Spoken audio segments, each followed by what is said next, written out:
Первый источник, который вот описывается в некоторых книгах, относится к булгарским временам. Это находка, по-моему, полотенца, на котором была изображена танцевальная пара, вышита.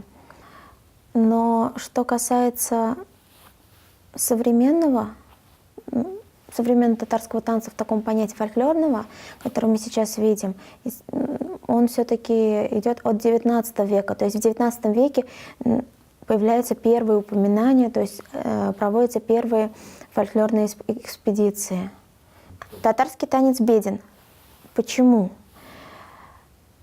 Татарское профессиональное искусство, то есть обучение танцевальному профессиональному искусству в Татарстане, в Казани, началось с 1947 года.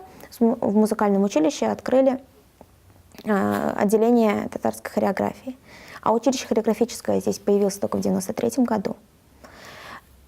Если мы возьмем Академию Ваганова, которая открыта в конце XIX века,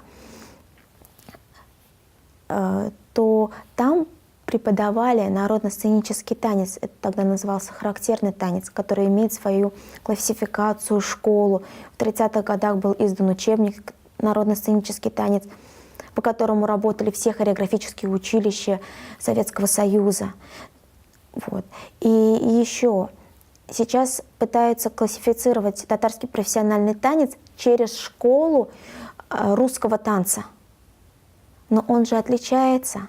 Да, в татарский танец были привнесены движения русского танца, но мне кажется, что татарский танец, он схож все-таки с танцами тюркских народов, с теми же танцами Средней Азии, и где как раз-таки очень развита национальная школа национального танца.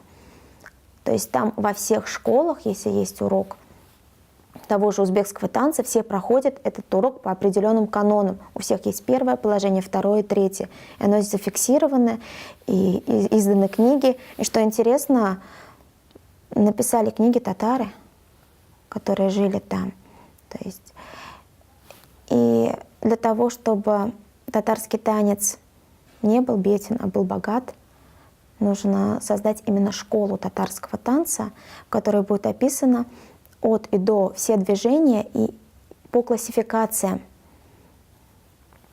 Те же положения рук. Не просто положение там за платочек, там за фарточек, за жилеточку, еще что-то. А у каждого положения будет свой номер.